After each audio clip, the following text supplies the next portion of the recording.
তৈরি করা। ও বেরাদার, আল্লাহ রাব্বুল আলামিন ফেরেশতা জিবরিলকে বলে, ওগো জিবরিল শোনো, দুনিয়াবি ছেলেরা দুনিয়াবি পোশাক পরিধান করে ঈদগাহর ময়দানে যাবে, কিন্তু আমার দুই বান্দা হযরত ইমাম হাসান এবং হোসেন, আমার রাসূল আল্লাহর নওসা শেরে খোদার ছেলে, এই দুনো ভাই দুনিয়াবি পোশাক পরিধান করে নয়, বরং জান্নাতে পোশাক পরে ঈদগাহে যাবে। ও বেরাদার, আল্লাহর ফেরেশতা জিবরিল আমিন জান্নাতের ভিতরে জান্নাতে কাপড় নিয়ে জান্নাতি লেবাস তৈরি করতে আরম্ভ করলেন। হযরত ইমাম হাসান এবং হোসেন নিজের মাকে বলে, মা গো, এখনো কেন আমাদের জন্য নতুন পোশাকের ব্যবস্থা হলো না? ওগো মা, যতক্ষণ পর্যন্ত আমাদের দোনো ভাইয়ের জন্য নতুন লেবাসের ব্যবস্থা না হবে, আমরা দোনো ভাই ঈদগাহর ময়দানে যাব না। ও বেরাদার, সকাল হয়ে গেল। সকাল হয়ে যাওয়ার পরে ফাতেমার বাড়ির দরওয়াজা ঠক ঠকালো। যখন ঠক ঠকা হলো, হযরত ইমাম হাসান ছুটতে ছুটতে এসে বাড়ির দরওয়াজা খুললেন। জোরে বলুন সুবহানাল্লাহ। কে বলে? আমি হলাম হাসান এবং হুসাইনের দর্জি। জোরে বলুন সুবহানাল্লাহ। হাসান এবং হুসাইনের দর্জি, এ নাও তোমাদের দোনো ভাইয়ের জন্য নতুন পোশাক এনেছি, নতুন লেবাস এনেছি। এই নতুন লেবাস নিয়ে খুশি মনে ছুটতে আরম্ভ করলেন। লেবাস বের করে দেখলেন একটা সবুজ আর একটা হলো লাল, একটা সবুজ বর্ণ আর একটা লাল। দোনো ভাই বড় খুশি। আমার ইমামে হাসান বললেন, ভাই রে, তুমি ছোট আমি বড়, এই দুইটি পোশাকের মধ্যে তোমার যেটা চয়েস হচ্ছে সেটা তুমি নিয়ে নাও, পরে আমি নেব। হযরত ইমামে হাসানের কথা শুনে ইমামে হোসেন লাল পোশাকটা চয়েস করে নিলেন। জোরে বলে সুবহানাল্লাহ। আমার ইমামে হাসান তিনি যেন সবুজ বর্ণ পোশাকটা নিয়ে নিলেন। আবার নবী সকাল বেলায় ফাতেমার বাড়িতে আসলেন। বলে, ফাতেমা, কই আমার দুই লাল কোথায়? হাসান এবং হুসাইনকে ডাকো। দুইজনকে ডাকা হলো। আমার নবী দেখলেন দোনো ভাই দুই রকম দুইটি লেবাস পরে আছেন। আমার নবী মুস্তাফা বললেন, ফাতেমা, এই লেবাস তুমি কোথায় পেলে? বলে, আল্লাহর রাসূল, আল্লাহর নবী গো, আমি তা বলতে পারবো না, কিন্তু হাসান এবং হোসেনের দর্জি দিয়ে গেছে। জোরে বলুন সুবহানাল্লাহ। বলে, দর্জিকে চিনতে পেরেছো? বলে, না। বলে, শোনো, ওটা দুনিয়াবি কোনো দর্জি ছিল না, ফেরেশতা জিবরিল আমিন ছিল। এ ফাতেমা, শোনো, তোমার দুই ছেলে যে দুই পোশাক পরিধান করেছে, এই দুইটি পোশাক কোনো দুনিয়াবি পোশাক নয়, এগুলো হলো জান্নাতি লেবাস। জোরে বলুন সুবহানাল্লাহ। জান্নাতি পোশাক ফাতেমার বাড়িতে, জান্নাতি খাবার ফাতেমার বাড়িতে। ফাতেমা কেমন হতে পারে, ওই হাসান কেমন হতে পারে, ওই হুসাইন কেমন হতে পারে, শেরে খোদা হায়দারে কাররাম কেমন হতে পারে? বেরাদার সামাইন ইকরাম, আজিজানে মুহতারাম, আমার দয়ার নবী বললেন, ফাতেমা, এই যে লাল পোশাকটা হযরত ইমাম হোসেন কেন চয়েস করেছে তুমি কি জানো? বলে, ইয়া রাসূলুল্লাহ, আপনি বেশি ভালো জানেন। জোরে বলুন সুবহানাল্লাহ। আমার নবী বললেন, বেটি ফাতেমা, আমার নওসা এই জন্য লাল পোশাকটা চয়েস করেছে রে। আমার এই নওসা কারবালার সরজমিনে ইসলামের খাতিরে, ইসলামকে রক্ষা করার জন্য আমার হোসেন যেন কারবালার সরজমিনে শহীদ হয়ে যাবে এবং উনার লাল রক্ত দিয়ে নিজের শরীরটাকে রঙিয়ে দিবে। নিজের শরীরকে রঙিয়ে দেওয়ার পরে ওই রক্ত দিয়ে ইসলামের পতাকাকে রঙিয়ে দেবে। ও বেরাদার, হযরতে ইমাম হুসাইন কারবালার সরজমিনে নিজের রক্ত দিয়ে মরা ইসলামকে জিন্দা করবে। যে ইসলামটাকে ইয়াজিদ যেন মেরে দিয়েছিল, সে যেন বলেছিল আজ থেকে নামাজ পড়তে হবে না, যে নামাজ পড়বে তার ঘর বাড়িকে জ্বালিয়ে দেওয়া হবে, রোজা করার দরকার নয়। যদি তোমরা মনে করো নিজের বোনকে বিয়ে করে স্বামী স্ত্রী এক হয়ে থাকবো, সেটাও তোমরা করতে পারো।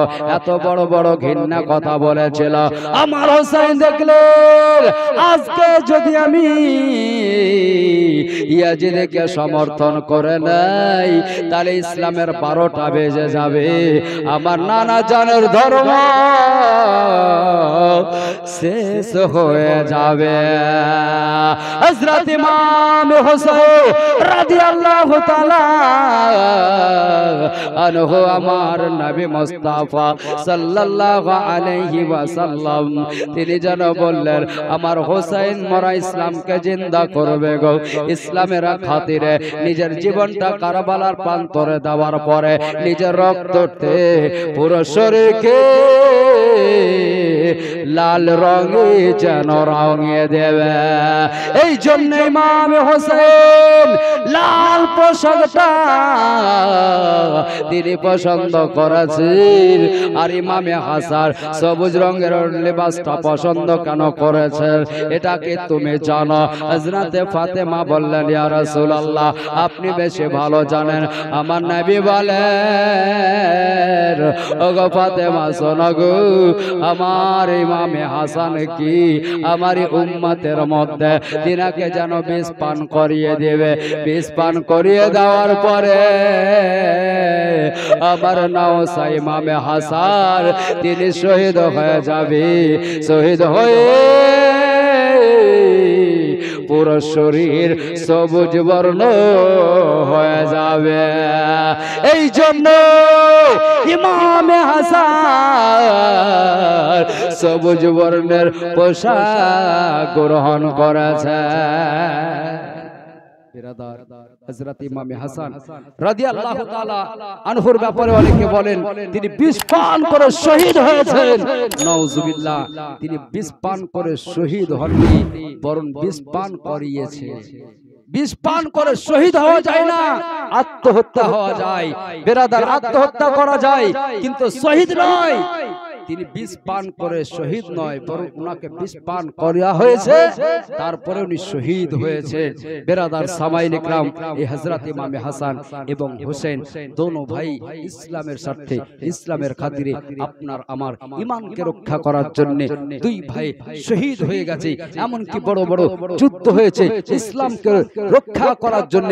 বর্তমান যুগ আসছে, আমাদেরকে হয়তো মনে হয় যুদ্ধ করতে হবে, লড়াই করতে হবে। আজকে ফিলিস্তিনের দাসা দেখুন, গাজার দাসা দেখুন।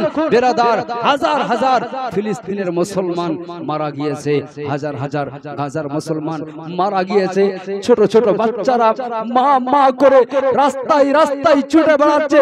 খাবার নাই যে খাবার খাবে, পানি নাই যে পানি পান করবে। ও বেরাদার, মনে হয় হাসরের ময়দান। আজকে বর্তমান যুগে গাজার অবস্থা দেখুন, ফিলিস্তিনের অবস্থা দেখুন, মনে হচ্ছে যে কারবালা চলে এসেছে, মনে হচ্ছে যে হাসরের ময়দান হয়ে গেছে। আল আতাশ, আল আতাশ, পিপাসিত পিপাসিত করে ছোট ছোট বাচ্চারা ছুটে বেড়াচ্ছে। বেরাদার সামাইন, প্রত্যেকটা মুসলিম রাষ্ট্রে বড় বড় নেতারা আছে, তারা দৃষ্টিপাত করে না, তারা নজর দেয় না। ও বেরাদার সামাইন, এমন কি ফিলিস্তিনের বাচ্চারা পর্যন্ত বলেছে ইন্তেকালের পূর্বে যে আল্লাহকে গিয়ে আমরা বলবো আমাদের দেখভাল তারা করেনি, আমাদের হেফাজত করেনি। মুসলমান ছিল নামে, কিন্তু কাজে মুসলমান ছিল না, ইমানদার ছিল না, আমাদের সহযোগিতা করেনি। বেরাদার সামাইন, কাফেরেরা আমাদের উপর অত্যাচার করেছে, মুসলমানেরা শুধু দেখেছে আল্লাহ আজকে আমরা জান্নাতে যাব। যে মুসলমানেরা দেখে যে তারা যেন জান্নাতে যাওয়া দেখে, তারা যেন জান্নাত না পায়। আজকে যদি বাস্তবে আমরা মুসলমান হতাম তাহলে প্রত্যেকটা এলাকায় আমরা প্রতিবাদ মিছিল বের করতাম, ফিলিস্তিনের জন্য, গাজার জন্য। ও বেরাদার সামাইন ইকরাম, বর্তমান যুগে মানুষ টাকার পেছনে ছুটে বেড়াচ্ছে, সবাই নিজের নিজের দেখছে, ইসলামের দিকে দৃষ্টিপাত রাখে না। এই জন্য বেরাদার আজকে মুসলমানের উপরে কতই না অত্যাচার চলছে সারা জগৎ জুড়ে। মুসলমানের উপরে নির্যাতন, মুসলমানের ঘরকে বোল্ডাজার চালিয়ে বাদ করে দিচ্ছে, মসজিদ ভেঙে দিচ্ছে, মাদ্রাসা ভেঙে দিচ্ছে, মাজার ভেঙে দিচ্ছে। ও বেরাদার মুসলমান নেতারা তাকিয়ে তাকিয়ে দেখছে। বেরাদার আজকে যদি আমরা একতা না হয়, আজকে যদি আমরা একজোট না হই, আমাদের প্রত্যেকের উপরে এই গজব আসবে, প্রত্যেকের উপরে একদিন হামলা হবে, সেই দিন আমাদের উপায় থাকবে না। তাই বেরাদার আপনাদেরকে বলবো, আপনারা প্রত্যেকেই ফিলিস্তিন গাজার জন্য প্রতিবাদ মিছিল বের করুন, ওয়াকাবের জন্য প্রতিবাদ মিছিল বের করুন। বেরাদার সামাইল, যে ওয়াকাব হলো মুসলিমদের সম্পদ, আজকে মোদী সরকার চুরি করে নিতে চাইছে। সে বলতে চাইছে যে না, এটা সবারই অধিকার আছে, কিন্তু ওয়াকাব হলো একমাত্র মুসলমানের। মসজিদে যত ওয়াকাবের মসজিদ আছে, মাদ্রাসা আছে, এই যে বিল পাস করেছে একটা রাখবে না। দেখবেন মোদি গুজরে যাওয়ার আগে মসজিদ মাদ্রাসাকে ভেঙে ভেঙে। আজকে যদি আপনি আমি প্রতিবাদ মিছিল বের না করি, তাহলে একদিন দেখবেন আপনাদের গ্রামে মসজিদ ভাঙবে না, কোনো বিচিত্র না। এটাও ওয়াকাব, মাদ্রাসা যে ভাঙবে না কোনো গ্যারান্টি নাই, ভেঙেও দিতে পারে। তাই বেরাদার আপনাদের সকলকে বলবো, প্রত্যেকে আপনার প্রতিবাদ মিছিল বের করুন। প্রতিবাদ মিছিল বের করা একান্তই দরকার, জরুরি আছে। সারা বিশ্বে জুড়ে আজকে ওয়াকাব বিলের বিষয়ে প্রতিবাদ মিছিল বের করেছে, এমনকি ফিলিস্তিনের জন্য প্রতিবাদ মিছিল বের করেছে। আল্লাহ রাব্বুল আলামিন যেন আমাদের সকলকে হেফাজত করেন, সকলে করুন আমিন। এখান থেকে নিজের বক্তব্য করলাম, ইতি বলার মাধ্যমে ভাষার মধ্যে